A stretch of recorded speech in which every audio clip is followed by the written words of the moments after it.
பிவைக்கு பார்த்துட்ருக்கோம். ஒரு தொகை தனி வட்டி விதத்தில் 4 ஆண்டுகளில் 5200 ஆகுதுன்னு சொல்லியிருக்காங்க. 4 இயர்ஸில் வந்து பார்த்தீங்கன்னா உங்களுக்கு எவ்வளோன்னு கொடுத்துருக்காங்கன்னா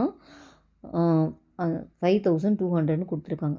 6 இயர்ஸில் எவ்வளோ ஆகுதுன்னு பார்த்தீங்கன்னா 5600ன்னு கொடுத்துருக்காங்க. இப்போ உங்களை கொஷின் என்ன கேட்குறாங்கன்னா 6800 ஆகிறதுக்கு எத்தனை வருஷம் ஆகும்னு கேட்டிருக்காங்க. ஸோ இதை ரெண்டையும் கம்பேர் பண்ணி நம்ம 2 இயர்ஸில் வட்டி மட்டும் ஃபைன் பண்ணலாமா? இப்போ 4 இயர்ஸில் எவ்வளோ கிடைக்குது, 6 இயர்ஸ் எவ்வளோ கிடைக்குதுன்னா இது ரெண்டுக்கும் உள்ள வித்தியாசம் பாருங்கள். 2 இயர்ஸா, அப்போ இதுக்கு ரெண்டுக்கும் உள்ள வித்தியாசம் பார்த்தீங்கன்னா 400. அப்போது 2 இயர்ஸ்க்கு வட்டி மட்டும் 400. அப்போ 1 இயருக்கு வட்டி எவ்வளோன்னு பார்த்தீங்கன்னா 200. இதை நம்ம ஃபைன் பண்ணிட்டோம்.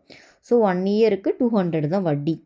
இப்போது முதல்ல இப்போ 6800 ஆகிறதுக்கு தான் எவ்வளோன்னு கேட்டிருக்காங்க. அப்போ முதல்ல நம்ம பி கண்டுபிடிக்கணும்.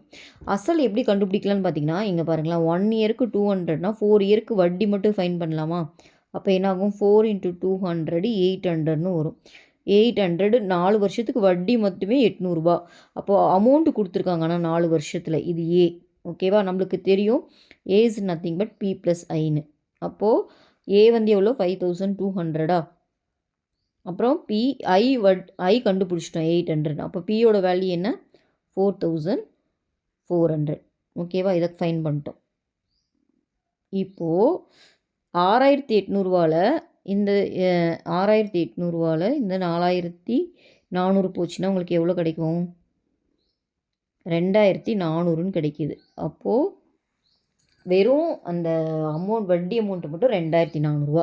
அது வாரத்துக்கு எத்தனை வருஷம் தான் கேட்குறாங்க. அப்போ 2400 ஒரு வருஷத்தால் அமௌண்ட்டால் டிவைட் பண்ணால் எத்தனை வருஷம்னு கிடச்சிரும். கரெக்டாக? அப்போது கேன்சல் பண்ணிங்கன்னா உங்களுக்கு 12 இயர்ஸ்ன்னு கிடைக்கிது. அப்போ ஆன்சர் பார்த்தீங்கன்னா 12 இயர்ஸ். ஓகேவா?